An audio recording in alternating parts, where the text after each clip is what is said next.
Hey, what's up, everyone? Alright, let's do this quickly because it's Motzei Yom Kippur and people are yelling on the phone upstairs. So it's not ideal, but let's just do this. So we're going to start on Daf Tzadi Hey, Amud Aleph at the Mishnah. Mishayu b'nosu beis nashim. So you have a guy, he's married to two wives. Umacher sadeu, and he sells, and he sells his field. So now the thing is, right. So the thing is that all of the property of the husband is meshubad to their Ksubis, right? So like if the wives are going to collect the Ksubis, so then they collect. So if the husband had sold it to somebody else, then they could collect it from that guy who was sold to. So Mishaya Nasu Beis Nashim. Oh, it looks like they might be wrapping up the conversation. Do you guys hear that? Speakerphone. Alright,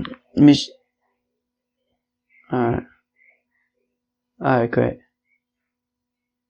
Alright, I think they're done. Alright. Misha Inosu Beis Nashim. So the guy is married to two wives. Macher Sadeu. And then he sells his field to somebody else. Now, the first wife says to the buyer, like, don't worry, I have nothing to do with you. She's unable to collect the field from that guy because she said, but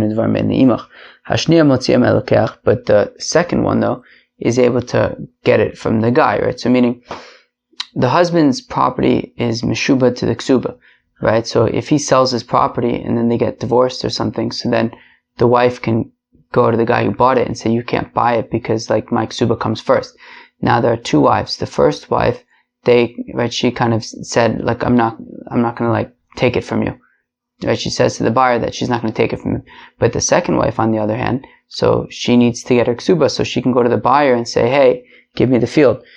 But then what happens is V'rishona min hashniya. And the first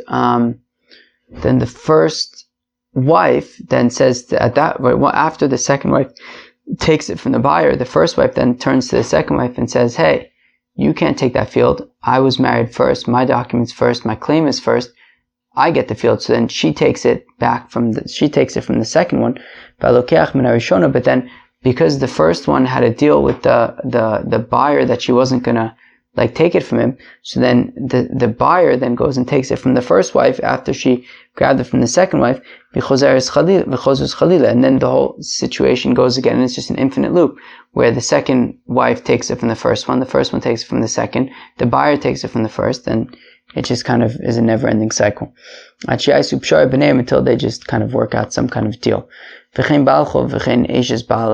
this also would apply to a creditor as well as a woman who's a creditor. Okay, fine.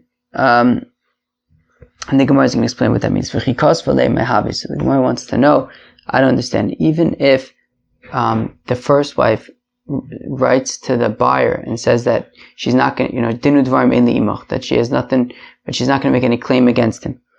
But who cares? What difference does that make? We learned recently that if you have Reuven and Shimon are partners on a field, and then Reuven says, all right, I have nothing to do with this field anymore. It's irrelevant. He would have to give it to Shimon as a matana, as a gift, but if he just says, I have nothing to do with this field, it's irrelevant. It makes no difference. Lo amar klum. He says nothing, and therefore, if this woman has a shibud, or Ksuba has a shibud on the field, she can't just say okay, I have nothing to do with this field. Right, that wouldn't work. Well, they made a kinyan. They made some kind of a kinyan, and because they made a kinyan, now that enables her to kind of back off the field and enables the buyer to take it. But one second, even if they make a kinyan, what difference does it make? Tema she could still just claim, look, I only took a step away from the field because I was doing it to make my husband happy. He wanted to sell the field, so I did him a favor, and I stepped away from it. But but she was really just doing it to make him happy, and it shouldn't actually be a proper kinyan. The buyer shouldn't be able to really have it. So Milo Tran, because after all, don't we learn in a Mishnah, Lokach min ish v'chazav lokach min isha, that if a fellow purchased a field from, right, meaning so, if you have this field that the wife is shaykh to, is connected to, and then the buyer purchased it from the husband and then purchased it from the wife, right? So i.e. there was the consent of the wife, mekchol batal. Nonetheless, the purchase is irrelevant, is null and void.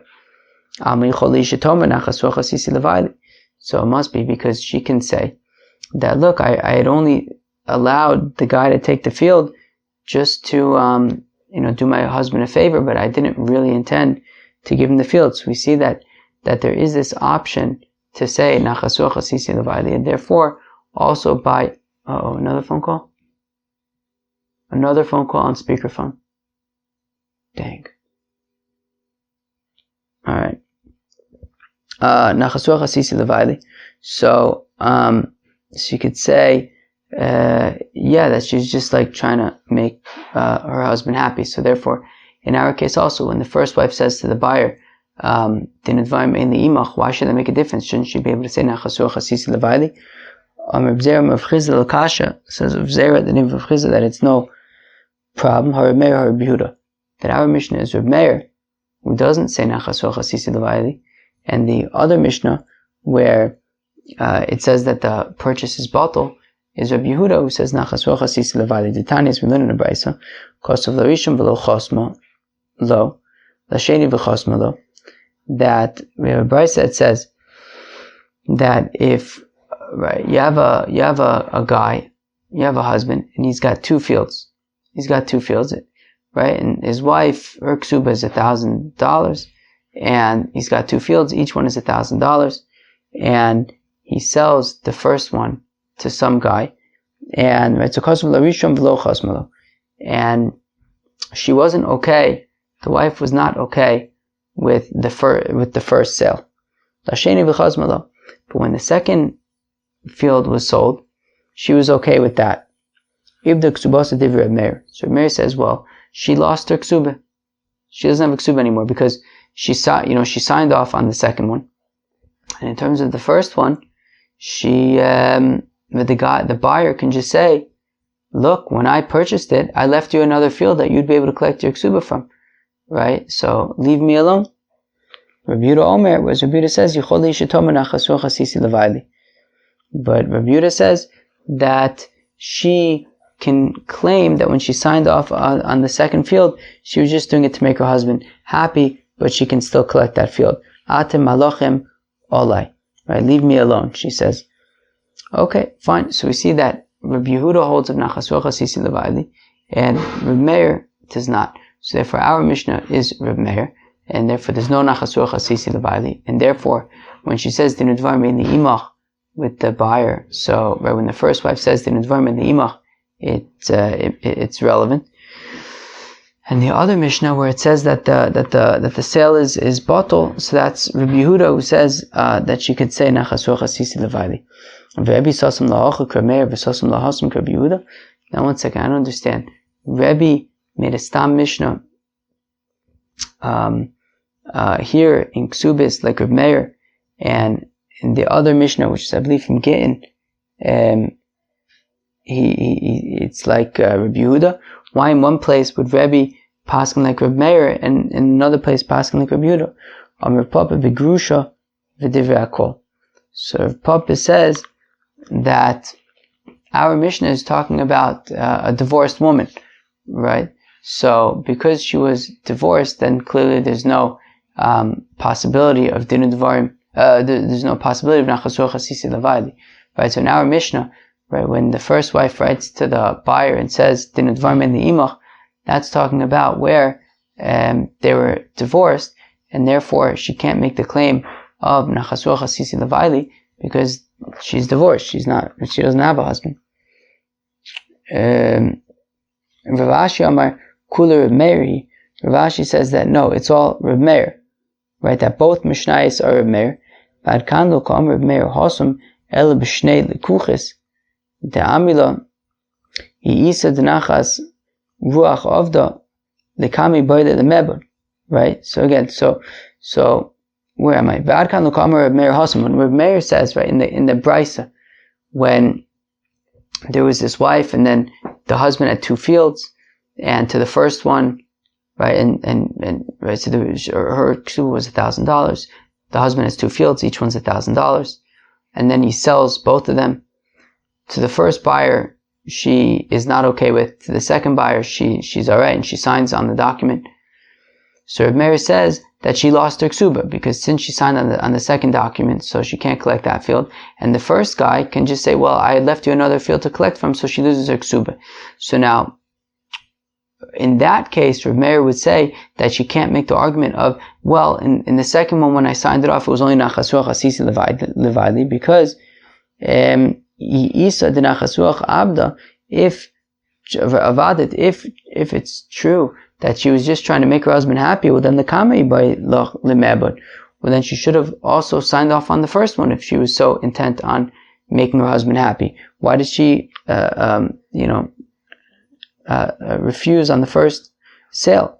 But if it's one lokeach, I feel Reb Meir modeh, so then even Reb Meir would admit. So therefore, the Mishnah in Gittin, where it says that when the wife, right, what does it say? It says lokach min ish v'chazul v'lokach min isha mikrobato, right? That if he purchases the field from the husband and then from the wife, and she's okay with it, the purchase is null and void, because she could say nachasuach asisi levayli. Even Reb Meir would agree with that, because it's one person. And how do you understand our Mishnah, which says that when the first wife says to the purchaser, it's relevant, and we don't say that she could get out of it by saying nachasuach asisi levayli? That's because there was already a previous purchase, right? It doesn't say that in the Mishnah, but you should know there was already an additional purchase that happened before, and therefore, and she didn't go along with it, and in this case, she is going along with it, and she can't say nachasuach asisi levayli, because if that was the case, then why didn't she do the same thing the first time around as well? Tanan Osam, we learn in Gittin, in Ephraim nechasim mishubadim b'makom sheish nechasim b'nechorim. We do not get paid from nechasim mishubadim where there's nechasim b'nechorim. What does that mean? So if you have Shimon borrows $1,000 from Reuven. Okay, fine. So Shimon borrows $1,000 from Reuven. Now, Shimon has 2 fields, right? Each one's worth $1,000. He has 2 fields. One of them he sold to Levi, and the other one is he didn't sell to Levi, so that one's available. So if Reuven comes to collect his loan, he can't take the field that Shimon had sold to Levi. He takes the field that's still available. So again, so Tananos, we learn over there, in Ephraim nechasim mishubadim, we don't get paid back from nechasim mishubadim b'makom sheish nechasim b'nechorim, where there is an available field. Even if the available field is the lowest level, is the lowest quality of field, you still can't collect it. But what if that field got ruined, right? So Reuven lent Shimon $1,000. Shimon's got 2 fields, each one's worth $1,000. Shimon sells one of the fields to Levi. Okay. And then the remaining field gets ruined, and it's basically not collectible. So the question is, do we say that Reuven can now collect from Levi, right? Meaning at the time of the loan, or at the time that the field was sold to Levi, there was still another one available, right? So do we say that since at the time that Levi purchased the field, there was still another one available, so the sale is a good sale forever? Or do we say that if subsequently the free one gets ruined, well then Reuven's entitled to go to Levi and collect it from him? So Tashma, come and hear. Kosav l'rishon v'lo chasmulo, l'sheni v'chasmulo. If the Ksubis are different Meir. So in that Brisa, Reb Meir had said that if you have the husband and he's got 2 fields, okay, then they're both meshubad to the ksuba. So kosav lo rishon velo chosmalo. So Ruvain sells the first one, and she's not okay with that. Lasheni v'chosmalo. But then to the second one, she's okay with the husband selling the second field. So basically, the second field is so the second field she kind of sold away. So Meir says Ibda Ksubasa. So Meir says that she loses her field in that case. So now, now if it enters your mind to say that in a situation where the available field gets ruined, then you can collect from the field that was sold. Well, then in this case, when the husband had 2 fields, and so the first person, right? So the first person bought the field, and the wife wasn't okay with that, and now he has it. And then the second field she signed off on, which means that when the first person bought the first field, there was still another one available, right? There was i.e. it was free, it was b'nei chorin, it was still available. But then when the second person bought that field and she signed off on it, it's no longer available. Well then, let's read it again. If it enters your mind to say that if the available field gets ruined, then you can go and collect from the field that was sold. Well then, so granted that when she signs away the second field, she loses the second field, but she should then be able to go back to the first one and collect that. But Rav Meir says that she loses her ksuba entirely, which makes it sound like in a situation where the available field gets ruined, she would be unable to collect from the first guy. Rav Nachman bar Yitzchok says, Rav Nachman bar Yitzchok, my ibda misheni. So Rav Nachman bar Yitzchok says, yeah, einachinami, she would be able to collect from the first field. So what does it mean that she ruined it, but that she lost her ksuba? It means that she lost the ksuba from the second field, but she could still collect from the first one. Amar Rava says, Rava shtei tshuvas badover. I have 2 things to respond. First of all, when it says that it got lost, but she loses her ksuba, it sounds like she loses her ksuba entirely. Ve'od, and more so, Tanya, we learn in the Brisa, Lovo mino echod, u'machar nechosov l'shnayim, v'chosov ba'al chov l'lokeach sheni, tinudvarim in li'imach, ein lu al lokeach rishon klum p'nei sheyochel lomar inachti l'chamakom l'gabas yimenu. Wow. Okay, let's read this again. So Lovo mino echod. So if Ruvain, right? So if Shimon borrowed $1,000 from Ruvain, and then he had 2 fields, each were $1,000, and he sold, right? Shimon then sold his 2 fields, one to Levi and one to Yehuda. And then Ruvain, who lent the money, he writes to Yehuda, don't worry, I'm not going to come after you. Well, he can't collect from Levi either, because he could say that, well, I left you some place to collect from, right? So meaning, again, Reuven lent $1,000 to Shimon. Shimon has these 2 fields, each are worth $1,000. Shimon sells one of them to Levi, and he sells the other one to Yehuda. Reuven writes to Yehuda that he's not going to come after Yehuda, he's going to leave him alone. So what does Reuven do? So he's going to go to collect from Levi, but Levi says, don't collect from me. When I purchased my field, there was still one available, right? When I purchased my field, I left you something to collect from. And now, you had said that you're going to leave Yehuda alone, that's fine. Leave him alone, but don't come after me, because when I purchased my field, I left one for you. So therefore, he doesn't have any option to collect. So now, says Ravit, Hosam iu da'afsid nafshe biyadayim. And says Rava, a common thread between this case, where Reuven says to Yehuda that he's going to leave Yehuda alone, as well as in the Brisa with Rav Meir and Rav Yehuda, where she signs off on the second field. In both of those cases, they kind of got themselves into this situation, right? Reuven said to Yehuda that he's going to leave him alone. The wife signed off on that second field of the husband. In both those cases, they did it to themselves. But in the case of, where Shimon borrowed $1,000 from Reuven, and he had two fields, and one of them was, and then he sells one of them, and then the other one gets ruined. Reuven would, in that case, be able to collect from the Nechasim B'nei Chorin.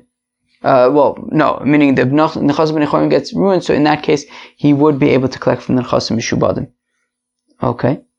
Rav Yemar Rav Ashi, says Rav Yemar to Rav Ashi, V'maisim b'chol yom. But also, we don't even need to prove it from a brisa. We can just, right, we have, this happens on day-to-day kind of situations, that Ugavra, right, that judges rule like this, that you can collect from Nechasim Mishubadim if the Nechasim B'nei Chorin get ruined, that Ugavra de Mishaken le Padesa lechavi le'eser shnin. Right, you have Shimon borrows $1,000 from Reuven, and instead of paying back Reuven $1,000, Shimon says, look, Reuven, I have a vineyard. Instead of me paying you back $1,000, why don't you just, for the next 10 years, you have full access to my vineyard, and you can, do whatever you want with it, right? Get the grapes and do whatever you want with the stuff, and you can benefit from the vineyard for 10 years. And then at the end of the 10 years, we'll consider it even. And now, Shimon also had another field, and he sold that field to Levi. V'kash l'chomishnin, and guess what? After 5 years, the vineyard that Reuven was benefiting from in exchange for the loan, after 5 years, the vineyard kind of stopped being a very good vineyard. And, okay. So v'kash l'chomishnin, v'asel l'kamayu der'abonon, v'chasvu le tirfa. So here we have a situation, right, where, so what happened? So Reuven had lent $1,000 to Shimon. Shimon had a vineyard and he had some other field. Shimon said to Reuven, look, you can benefit from this vineyard for the next 10 years, and then after that will be considered even. And then he also sells his other field to Levi. So the question is, after 5 years, the first field that the vineyard that Reuven was benefiting from, after 5 years, it basically stops producing anything. So now the question is, can Reuven go to Levi, who purchased the other field, and say, hey, that field belongs to me because it was meshubed to the loan. So v'asel l'kamayu der'abonon v'kasvu le tirfa. And sure enough, the rabbis said to Reuven that yes, you can collect the other field from Levi. Oh, another speakerphone conversation. So the Gemara says, Hasam nami inu hu da'afsidu anafshayu. So the Gemara says, yeah, but that's not necessarily proof that you'd be able to collect from Nechasim Mishubadim when the Bnei Chorin get ruined, because in that case Levi was being very risky, right? Meaning Levi should have known that he's buying a field from Shimon, who has a lien on his assets to Reuven's loan, and that he's attempting to pay it off with a vineyard. But vineyards, what do we say?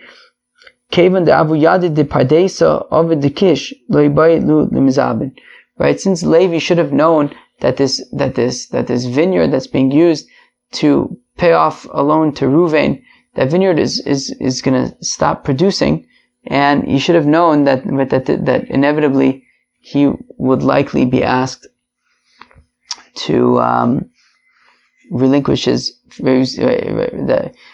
the vineyard was going to stop producing, and Reuven was going to come after the other field, so therefore it was just irresponsible for him. So that's not necessarily proof that if the Nechasim B'nei Chorin get ruined, you'd be able to go to the Nechasim Mishubadim, because in this case, Levi was just kind of being a little bit irresponsible. The halacha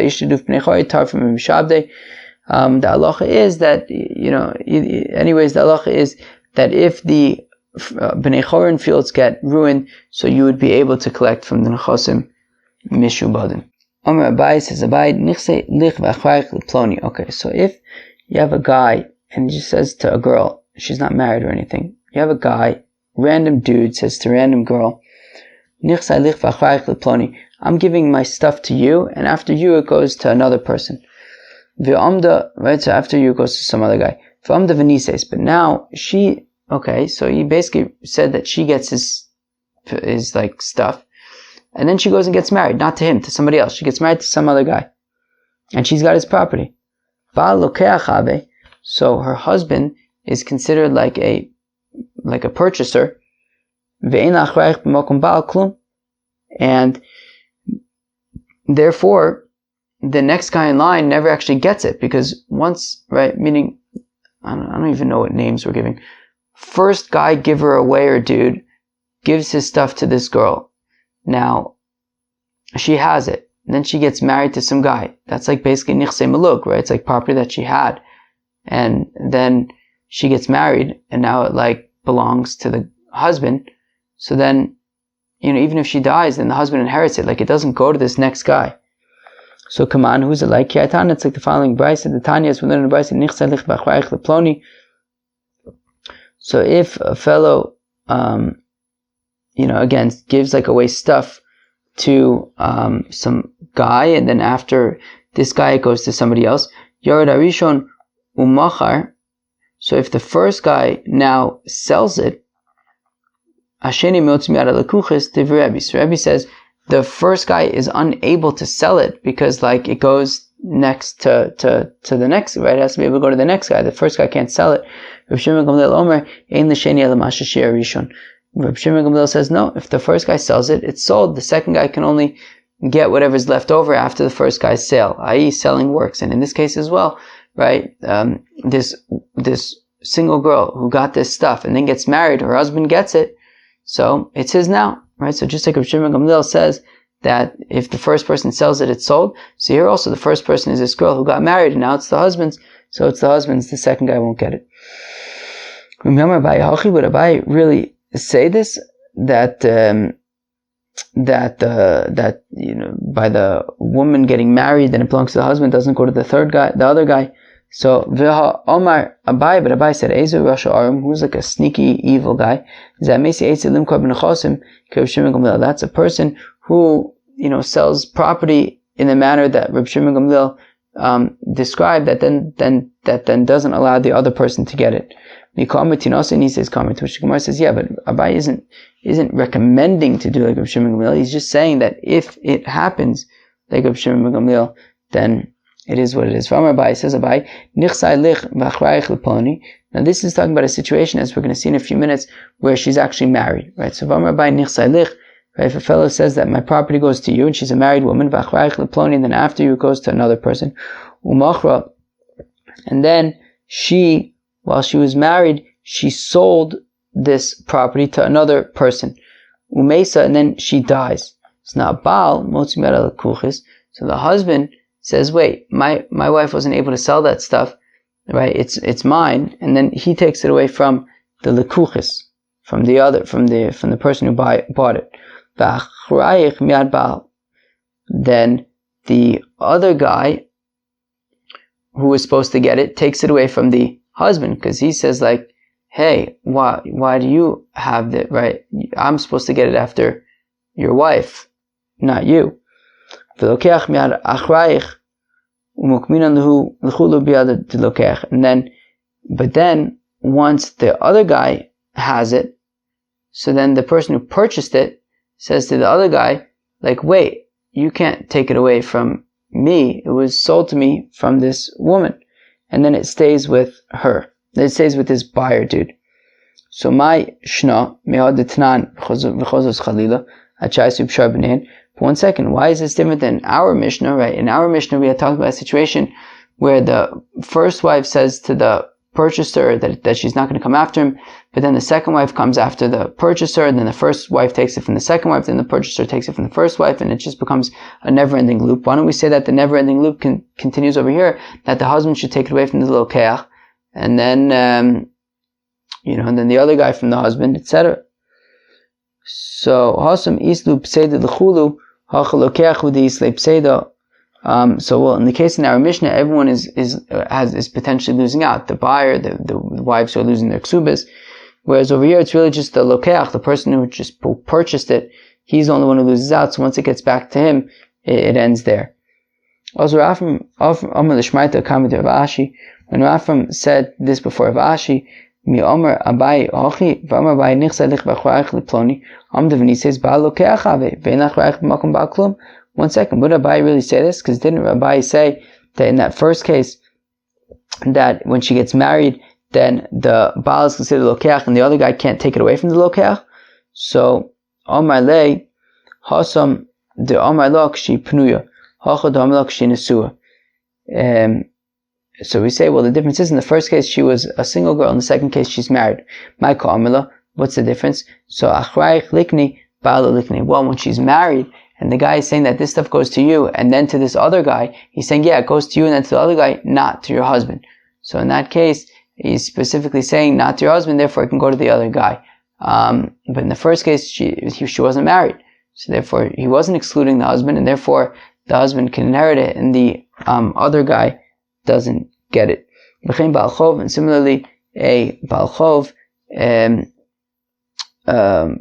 creditor, Tana B'chein Balchov, Vishnei Lekuchis. Similarly, if you have a creditor and two purchasers, that, if he said that he doesn't have anything to do with the first ones, then he can take, right, so then he can take it from the second guy. So he's talking about a situation where Ruvain lent Shimon $1,000, right? Now, Shimon has 2 fields. Each one is worth $500. He sells one of them to Levi and he sells the other one to Yehuda. Then Ruvain says to Yehuda, that I'm going to leave you alone. Ruvain then takes the field from Levi, and that's $500, right? And he's owed $1,000. So he now takes the field from Levi. But now Levi doesn't have a field. So Levi looks to Yehuda and he says, well, my document comes first. I'm taking it from you. So he takes it from Yehuda. And now Reuven has it. But once now Levi has it. But once Levi has it, Reuven goes to Levi and says, give me that one also because I need another $500. So now Reuven has all of his money, $1,000. But then, once he does that, Levi then says, hey, wait. No, I'm sorry, Yehuda then says, hey, wait. Give me back my field because you said you were going to leave me alone. So he gets it back, but then Reuven takes it from him. And then, but then Levi takes it from him. But then Reuven takes it from Levi. And then Yehuda takes it from Reuven. And then Levi takes it from Yehuda. And then Reuven takes it from Levi. And it just goes in a never-ending loop.